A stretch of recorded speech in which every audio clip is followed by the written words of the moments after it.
Lihat deh, lihat deh. Lihat, lihat. Tuh, lihat, lihat. Tuh, lihat. Ada pemandangan indah yang nggak bisa kamu saksikan langsung karena kamu lagi mumet kerja. Senangnya bisa liburan. Jadi ini jawaban versi Kierkegaard. Ya tentang cinta, ya cinta itu sebenarnya ya amanat hidup. Bahwa kita ini hidup untuk mencintai dan dicintai. Jadi ini idealnya begitu. Meskipun ya banyak orang lupa hari ini, lupa bahwa dia juga perlu dicintai. Berarti apa? Jangan melakukan yang buruk-buruk. Jangan melakukan hal-hal yang menyakiti hati orang lain. Jangan berperilaku yang menyusahkan orang lain. Nanti mereka tidak cinta ke kita. Kalau tidak cinta ke kita, itu akan ada kegelisahan tersendiri dalam diri kita. Karena di antara fitrah kita, itu fitrah untuk dicintai. Kalau ada orang tidak senang dengan kita, benci dengan kita, itu kan kita tidak nyaman. Meskipun kita merasa kita yang benar. Padahal tadi aku yang benar loh, mengingatkan. Kok dia marah-marah? Itu kan kita gelisah. Kenapa begitu? Ada fitrah dicintai, tidak ada fitrah mencintai dalam diri kita. Kalau disukai orang, disenangi orang, itu kan kita suka, kita nyaman. Jadi kita melakukan aneka kebaikan, aneka pencitraan, itu kan bagian dari dorongan jiwa untuk dicintai. Baik di level paling lahiriah sampai level paling dalam. Level paling lahiriah itu ya kalian misalnya beli baju yang bagus, pakai parfum, nyisir juga macam-macam, itu kan sederhananya kan ingin dicintai. Ingin orang suka, melihat kita suka. Itu mengapa kalian dandan, pakai baju dan macam itu kan waktu keluar, ketemu orang. Kalau di kamarmu sendiri kan yo, kamu pakai celana pendek, kaos sobek-sobek, santai, kelekaran kan tidak masalah. Tidak ada orang lain masalahnya. Nah, ada dorongan untuk dicintai, maka ketika kamu keluar, ya cepat-cepat ganti baju lah, cepat-cepat dandan lah, nyisir lah, dan lain sebagainya. Jadi versinya Kierkegaard ya, manusia itu lahir ke dunia untuk memberi dan menerima cinta. Kalau tidak ada ini, hidup rasanya hampa. Tidak ada orang atau sesuatu yang kita cintai dan kita juga tidak dicintai balik. Itu hidup rasanya kosong. Yang kedua, cinta mengajarkan berbagai kualitas unggul kemanusiaan. Jadi ketika kita memutuskan untuk mencintai, biasanya di situ teriring berbagai perilaku baik. Berkorban, menerima, sabar, dan lain sebagainya. Yang ini sulit keluar kepada orang yang tidak kita cintai.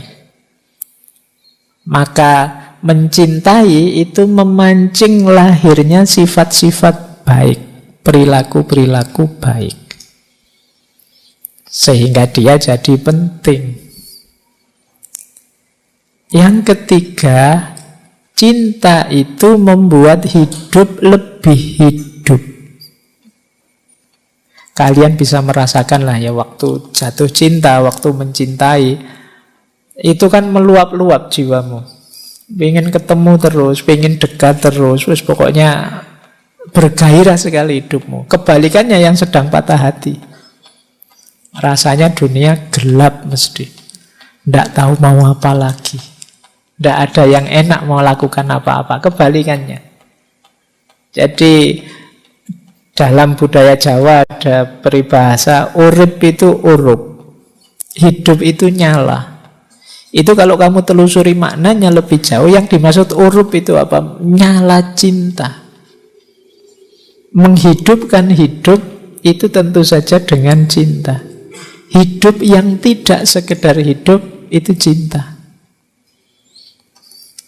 Jadi ini versi eksistensialisme. Jadi kalau ingin eksis jadi orang yang hidup, ya mencintai. Karena cinta karakter yang paling luhurnya manusia. Kemudian cinta itu memanusiakan manusia, membuatnya ingin lebih baik. Karena tadi kita itu selain ingin mencintai juga ingin dicintai. Baik untuk mencintai maupun dicintai, itu kan perlu meningkatkan kualitas diri kita. Maka cinta itu secara otomatis membuat kita terdorong lebih berkualitas. Nah, baik. Terus cinta itu memberi sense of purpose, membuat hidup lebih bermakna. Ketika kalian ada yang dicintai, ini semacam kalian punya tujuan hidup. Untuk apa? Kebahagiaan yang dicintai, keberhasilan yang dicintai, kesuksesan yang dicintai. Ini namanya sense of purpose. Orang tua begitu punya anak, lahir cintanya pada anaknya, maka anak ini sekarang jadi purpose-nya, jadi tujuan hidupnya orang tua. Kalian juga begitu, mencintai apapun itu paling tidak sekarang punya orientasi. Hidupku mau apa sekarang? Nah, ketika kemarin belum punya pacar misalnya, kalau ditanya gimana masa depanmu, masih bingung Pak. Tapi sekarang punya pacar, paling tidak kamu bisa jawab ingin membahagiakan dia selamanya Pak, misalnya. Yo kan versi gombalnya kan begitu. Tapi paling tidak kan ada tujuan sekarang. Hidupmu ada yang dituju. Saya ingin cepat lulus Pak, biar cepat dapat kerja terus bisa melamar. Itu kan paling tidak memberi sense of purpose. Ada tujuan. Atau kalau belum punya ya kamu mencintai siapalah gitu, sahabat atau sopo. Itu memberi sense of purpose. Dan puncaknya tentu saja mencintai Tuhan. Baik. Terus lagi ya, kata Ki Kegat, ada secercah sifat Tuhan dalam diri kita yang ini tidak ada di makhluk yang lain, yaitu mencintai. Jadi Tuhan itu kan Sang Maha Cinta, dan percikan karakter cinta itu ada di manusia. Baik, ya ini masing-masing nanti bisa diuraikan panjang lebar, tapi itu ringkasnya pandangannya Ki Kegat tentang cinta. Tetapi ada tetapinya, bukan cinta yang romantik. Kenapa? Cinta yang romantik itu belum cinta yang sebenarnya. Masih cinta yang egois dengan banyak syarat. Nah, sulit bilang cinta romantik itu cinta yang ikhlas tulus, karena di balik itu ada hasrat, ada keinginan. Maka kata Ki Kegat, cinta romantik itu ya sebenarnya masih perwujudan ego, syaratnya masih banyak. Jadi aku mencintaimu karena ini, karena itu, atau untuk ini, untuk itu.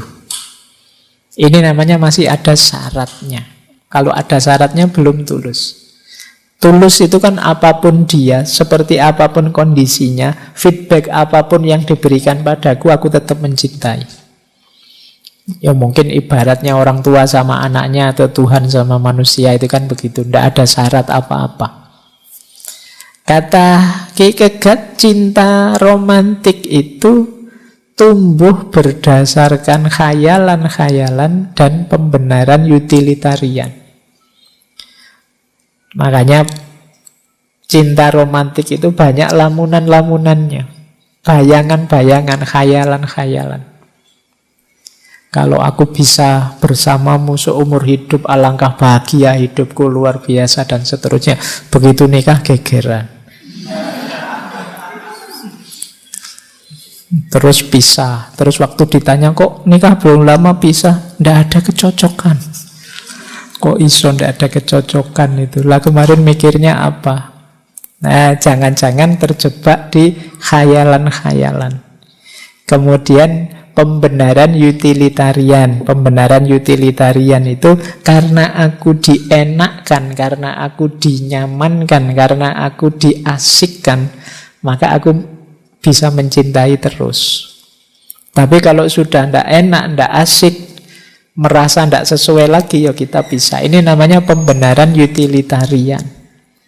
Utilitarianisme itu kan paham etika yang mencari kesenangan paling besar. Nah, cinta romantik itu biasanya ke situ. Teman-teman mencari yang paling asik, yang paling enak. Kenapa kok sekarang pacaran? Ternyata enak diajak ngomong. Kalian yang kalau diajak ngomong tidak enak langsung mengkeret kan? Saya tidak terlalu pinter ngomong. Ya memang karakter cinta romantik begitu. Mencari yang enak.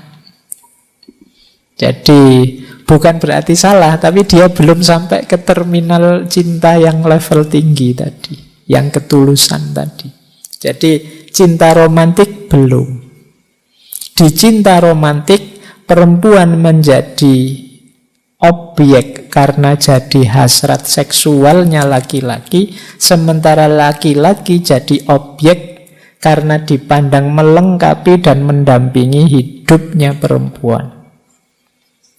Perempuan mencari pendamping, sementara yang laki-laki mencari pelampiasan hasrat.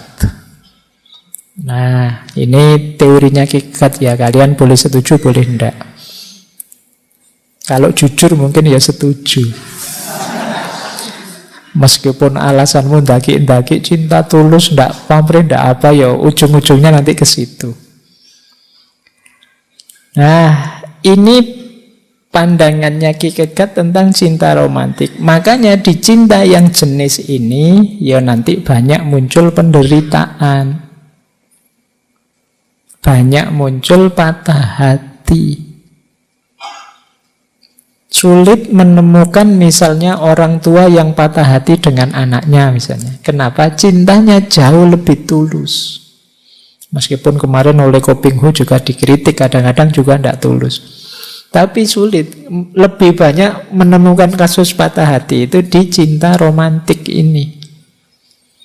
Kenapa? Ya masih banyak pamrihnya, jadi masih banyak kecewanya.